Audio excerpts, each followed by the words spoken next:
In the last video, I demonstrated the lengths that the police will go to make an arrest for a summary offence, of which they have no powers to force entry. This video covers similar territory, as once again, it involves a person's lawful right to refuse to attend a voluntary interview. This time the offence in question is harassment, the allegations of which I'll come to later.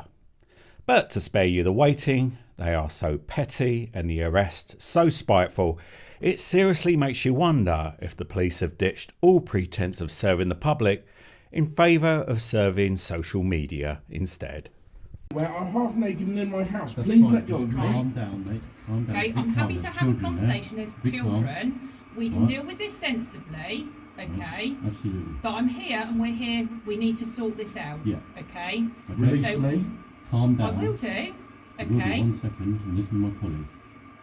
I'm happy for you to go and get dressed and we can have a decent conversation. Because we need to sort this out, Marcus, don't we? And we don't need to upset your children. I'm asking all one right? last time to get off my threshold while I'm getting dressed, please. No, we're not going to be. I don't mind you going and You forced having entry. privacy. You don't have the right to force Having entry. forced entry. I didn't okay, you've answered invite the you door. in. I didn't Right, we're invite you here in. to arrest you. Okay.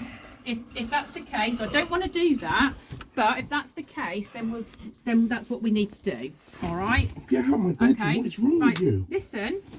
I'm having a conversation with you. No, you're giving me directives. You forced your way into my I'm a home. police officer and that's what I do. Okay?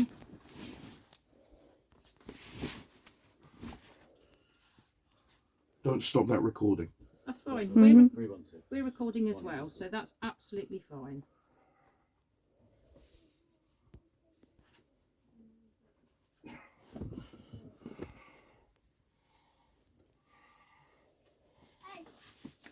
Hello.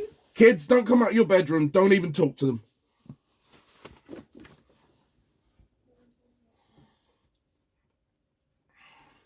Michael, look after your brother, please. Do you want me to shut the door so they don't have to see? Don't touch I'm going to anything. shut the I'm not going to touch them, Marcus. I'm asking if you would like me to shut the door so they don't have to see. Okay, I'll take that as a no.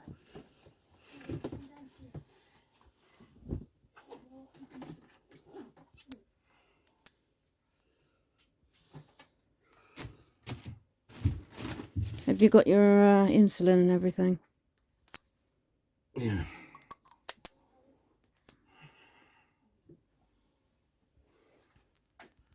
So where are we You're doing not going to this? be drinking anything else, well, because we're going to arrest you, okay? So we can have the bits and pieces. I've just woken up and You're I under feel arrest sick. on suspicion of harassment. You do not have to say anything with my own defence. If you do not mention my questions, I'll put you later on in court. Anything that you do say may be given in evidence.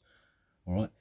That EpiPen or your insulin will take that from you. You'll still have it, and we just need something to show that it's yours. Do you have any like prescription or anything? There's a nurse in custody. Absolutely, you can have it if you need it.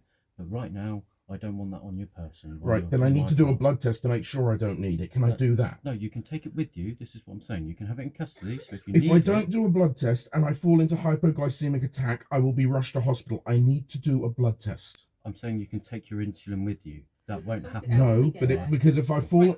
No, I have to take... No, please, no, you're hurting me. No, no, you can't do that. No, ow, ow, I'm not... I didn't resist. Right, listen. No, you're going to pull my insulin... You're going to put my blood sensor off my arm. No need for this. You're hurting me. No, please, get off. I won't resist. Just don't hurt me. Hey. We're not hurting you, Marcus. I haven't done anything to hurt you. You caused a massive scene. Excuse me, he's got... Unnecessary. Excuse me, he's got a fistula that has just healed. That is why it's hurting. Let's go. Perfect. Look after yourself. I'm warning you of mental health issues. I need my advocate with me. That's okay. Looking for that.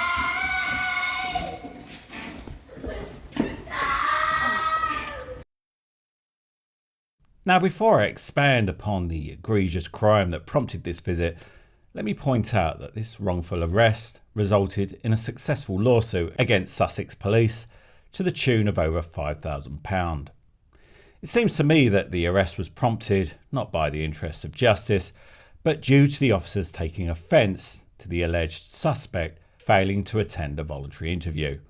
something he had every right to refuse. Regarding it as a challenge to their authority, the arresting officers chose to ignore their lack of entry powers and bully their way into this man's house. What the harassment allegations were are not mentioned during the visit, so let me set them out in full. He filmed a busker in the street.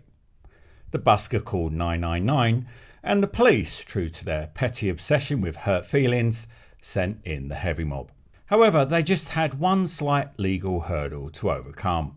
For the offence of harassment to be made out, there must be a course of conduct of more than one instance of harassment. Filming the busker was just one instance. What was number 2? Leaving a comment on one of the busker's YouTube videos which stated, "Are you going to assault me again, Mr. Busker?" True to the police's zero tolerance policy on hurt words on the internet, they characterised this as harassment. Now, to explain that comment, you have to run the story back a little further. Over a year earlier, the busker had been playing his guitar at a bus stop, where this man waited every morning to take his children to school. When he asked the busker if he wouldn't mind going away, the busker responded by assaulting him. The police were then called. However, true to their progressive ideology, they regard physical assaults as a lesser offence than hurt feelings. Therefore, no charges were brought, and the only sanction imposed on the busker was to write a written apology. Something that the police decided was okay without any consultation with the victim. The police even went as far as to add their own take on the assault, adding to the apology that the busker committed the assault out of frustration. So that's alright then. Over a year later, the man encountered the busker again, and in the interests of self-protection, decided to record him. But the busker took issue with being filmed in public, despite the fact that he's uploaded over 2,000 videos of himself to YouTube, so he could hardly argue invasion of his privacy. An argument I'm sure the police would have happily entertained, seeing as they still operate on the belief that if a person makes a display of themselves in public but doesn't want to be filmed, then they're free to characterise it as harassment. The busker called 999, and the police were keen to loan themselves as a blunt weapon for him to get some payback. The man was then asked to attend a voluntary interview to account for his actions, and he rightly refused. Q storming his house early one morning while he and the rest of his family are still asleep in bed. Worse still, when he was taken to the station, they confiscated his mobile phone, despite the fact that it was his main point of contact for emergency surgery, as he was on the waiting list for a kidney replacement. They also kept him handcuffed in custody, despite the fact that he had pointed out that the handcuffs were pushing against a fistula on his wrist, which is used for kidney dialysis. All of this inexcusable overreach of police powers could have been averted if they hadn't got so prickly about his refusal to attend a voluntary interview. Nothing prevented them from issuing summons to court, the correct process for dealing with minor allegations when a person declines a voluntary interview. Well, nothing prevented them except for the fact they had no evidence because the man hadn't committed any offence. But such is the enthusiasm the boys in High-Vis Green have for tackling non-offences. Dragging a sick man from his bed in the early hours of the morning in front of his children, all in the endeavour of keeping the internet a safe place for adult crybabies. This incident also illustrates another common abuse by the police, where they will make an arrest as punishment for contempt of cop, then lay a malicious charge so that they have something to show for all the illegalities that they've indulged in. They know that the case has not the least chance of a conviction, but they proceed anyway because, hey, if they don't, they might have to justify their unlawful entry. And we can't have the police justifying themselves, can we? Top marks to this man for holding Sussex police to account. He had the foresight to film the entire arrest, which is something everyone should do if you ever find yourself on the receiving end of police misconduct. And don't be dissuaded by the police's argument that we are filming it on our body-worn videos, thereby implying that there's no need for you to record.